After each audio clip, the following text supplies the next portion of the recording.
Hello well-wishers and welcome to my channel Aspiring Minds. In today's video, we are going to discuss a poem requested by one of my subscribers called The Crow's Fall, written by Ted Hughes. So grab your virtual seats and let's begin this poetic journey.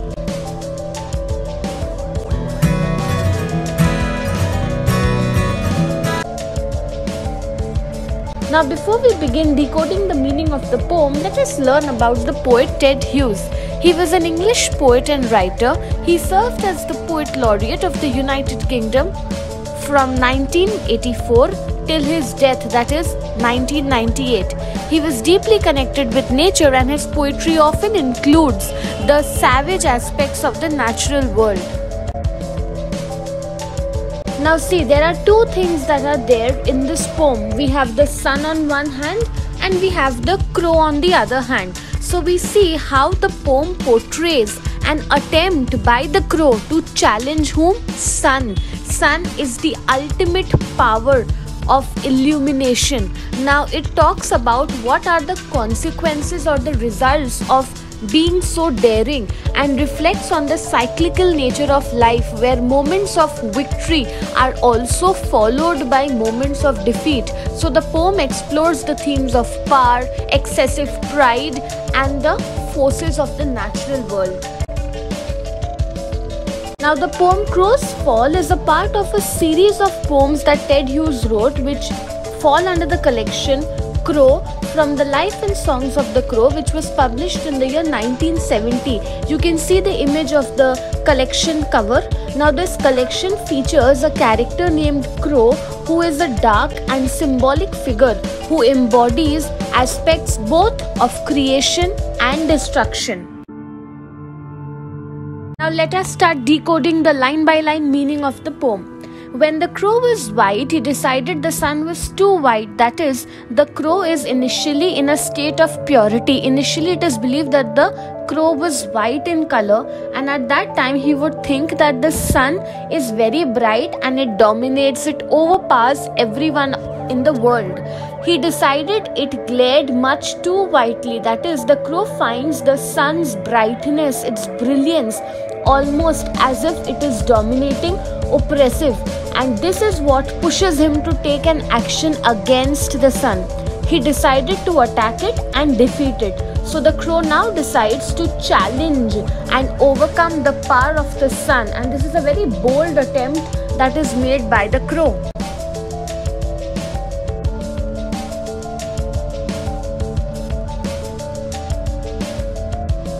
He got his strength up, flushed and in full glitter. That is, the crow is now preparing to confront, to come face to face with the sun, and for that he knows he has to also be equally powerful. So he's building up his strength and in full glitter. That is, he too is trying to shine as brightly as possible.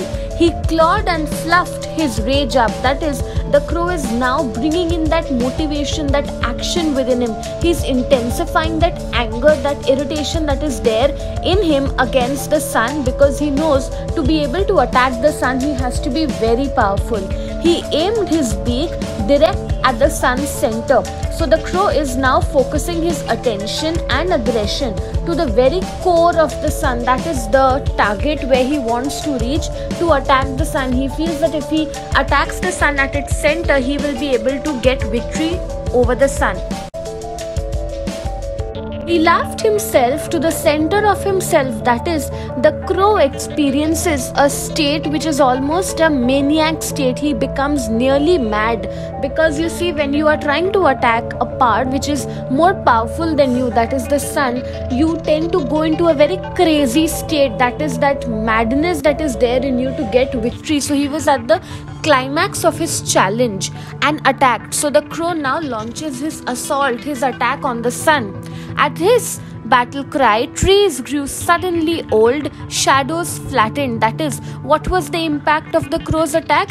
It was so powerful that it almost affected the whole of the environment. The trees suddenly started aging and there were shadows which changed the way they were. That is, everything, the whole surrounding, the whole nature and natural world goes into a state of utter change.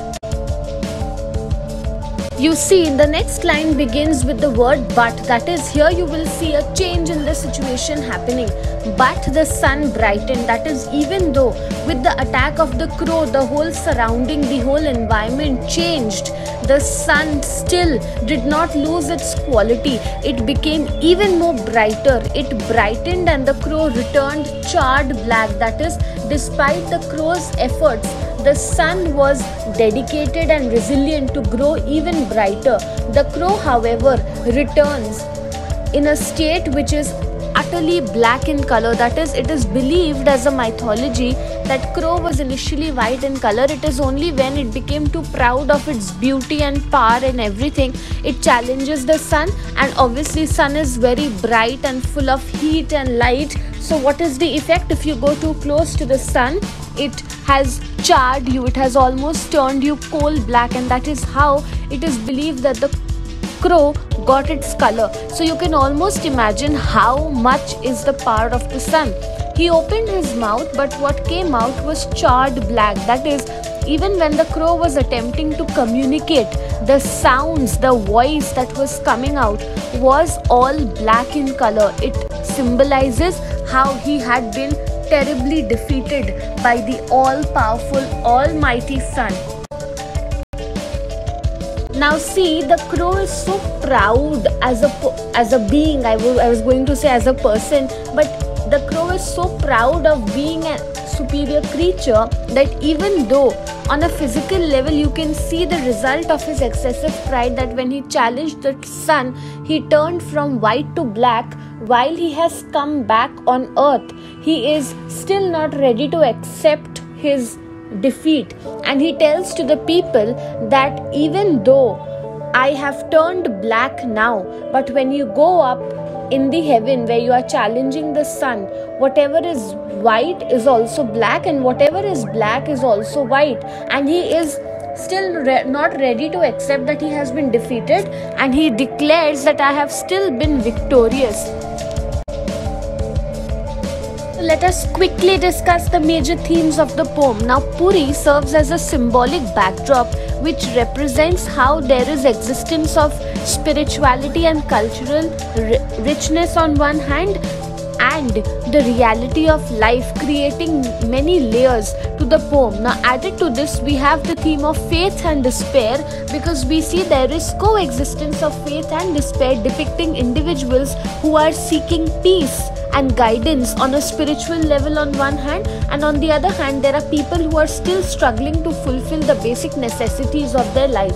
Next, it talks about mortality and transience. The poem delves into the theme of mortality using the powerful imagery of decay, death and funeral pyres.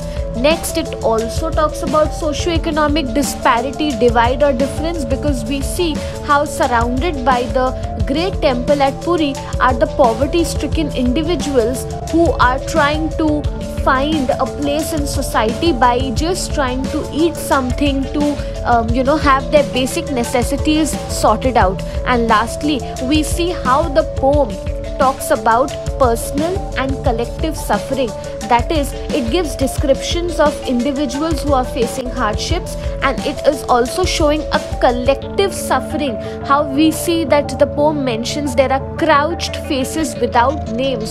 So the poem explores both on a personal level and on a collective level that each human being is suffering, whether it is on a spiritual level, physical level, whatever it is.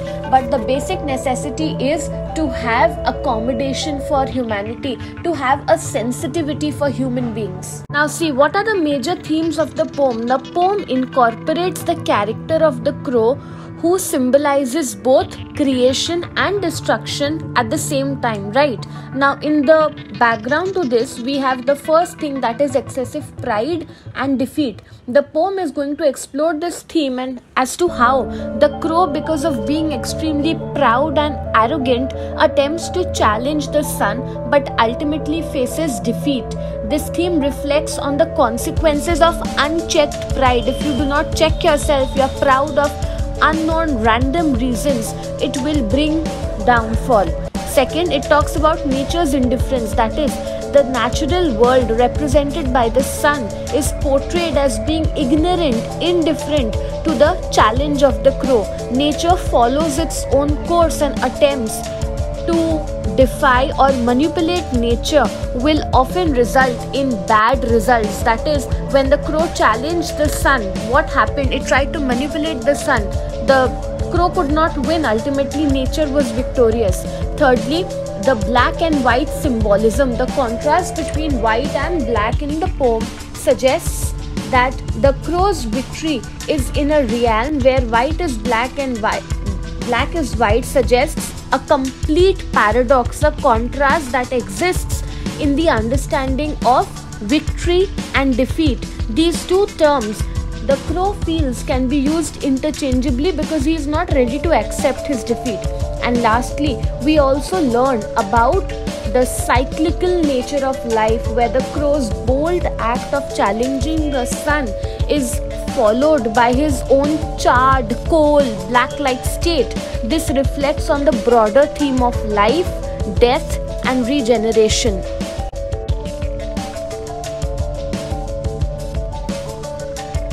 So that's it from this video. I hope you liked it. Do hit the like button. Subscribe to my channel for more such future updates. Thank you for watching. Bye.